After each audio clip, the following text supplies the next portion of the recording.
స్వామీజీ, మనం పూజ గదిలో దీపాలను ఎన్ని రకాల ఒత్తులతో దీపాలను ఏ విధంగా మనం వెలిగించాలి? అందరికీ నమస్కారం. మంచి ప్రశ్న అడిగాడు. సామాన్యంగా పూర్వం నుంచి వస్తున్నటువంటి ఏంటంటే, పూర్వం పాడి పంట మనకు ఆవులు ఎక్కువ ఉండేవి కాబట్టి, ప్రతి ఇంట్లోనూ కూడా ఆవులు ఉండేవి కాబట్టి అందరూ కూడా దీపాన్ని ఆవు నెయ్యితో వెలిగించేవారు. కానీ కాలక్రమేణా మనకు పాడి తగ్గిపోవడం వల్ల, పంట తగ్గిపోవడం వల్ల ఇప్పుడు ఏం జరుగుతుంది అంటే, మనకు ఆవు నెయ్యి శ్రేష్టమైనది దొరకట్లేదు. మార్కెట్లో అంతా కూడా కల్తీ అయినటువంటి ఆవు నెయ్యి దొరుకుతుంది. కానీ మనము ఆవు నెయ్యితో దీపం వెలిగించడం అనేటువంటిది చాలా ఉత్తమమైనటువంటి విషయం. కానీ దాన్ని అందరూ ఆఫర్ చేయలేరు కాబట్టి, అంటే అందరూ దానికి ఆ యొక్క ధర పెట్టలేరు కాబట్టి, రెండవదిగా నువ్వుల నూనెతో వెలిగించాలి దీపాన్ని.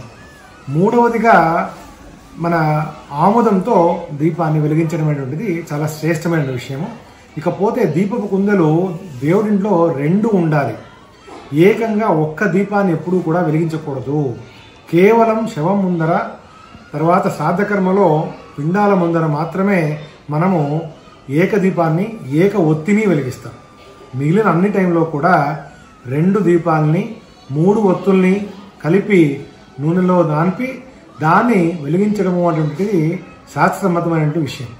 ఇందులో 5 ముఖాలు ఉండే కుందలు, 6 ముఖాలు ఉండే కుందలు, ఎన్ని ముఖాలు ఉన్నప్పటికీ కూడా 2 దీపాలు వెలిగించడము అనేటువంటిది శాస్త్రసమ్మతమైనటువంటి విషయం. ఇకపోతే కొంతమంది ఇళ్లలో నందా దీపం అని కానీ, అఖండ దీపం అని కానీ కొంచెం ఉంటుంది.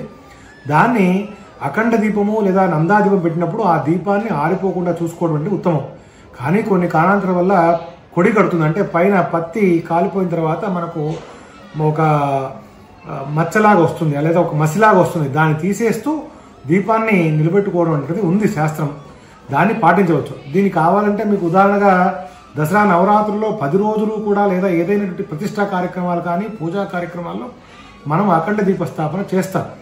అప్పుడు ఏం చేస్తామంటే ఆ ఒత్తిని మార్చం. ఒత్తిని ప్రతిరోజు మార్చాల్సిన అవసరం లేదు. నందాదీపం కానీ, అఖండ దీపం కానీ పెట్టినప్పుడు ఒత్తిని ప్రతిరోజు మార్చాల్సిన అవసరం లేదు. ఆ ఒత్తిని కాస్త పైకని దాన్ని ఆ యొక్క పైన కొడిగట్టినటువంటి దాన్ని తీసేసి మళ్ళీ దాన్ని అలాగే కంటిన్యూ చేయవచ్చు. అంతేగాని ప్రతిరోజు ఒత్తి మార్చాలి, ప్రతిరోజు దీపాలు కడుక్కోవాలి, ప్రతిరోజు ఇలా చేయాలి, ఆదు నూనె, ఈ నూనె, అది ఇది అని మార్కెట్లో దొరికేటువంటి 100 రకాలైన నూనెలతో దీపాలు వెలిగించమని మనకి ఎక్కడ శాస్త్రంలో చెప్పబడలేదు. శాస్త్రంలో కేవలం ఆవు నెయ్యి, నువ్వుల నూనె, ఆముదం ఈ 3తోనే వెలిగించాలని చెప్పబడి ఉంది. కాకపోతే ప్రాంతీయ ఆచారం వల్ల కేరళ లాంటి ప్రదేశాల్లో మనకు కొబ్బరి నూనె ఎక్కువ దొరుకుతుంది కాబట్టి వాళ్ళు కొబ్బరి నూనెను వాడతారు. సో అది కూడా వాళ్ళు దాన్ని అలాగే పాటిస్తూ ఉండవచ్చు. దాన్ని మనం కాపీ చేసుకోవడం అనవసరం. మనకు మన ప్రాంతంలో ఏది దొరుకుతుందో దాన్నే మనం వాడి ఉపయోగించి దీపాన్ని వెలిగించి చేయడం అనేది చాలా మంచి విషయము. స్వస్తి.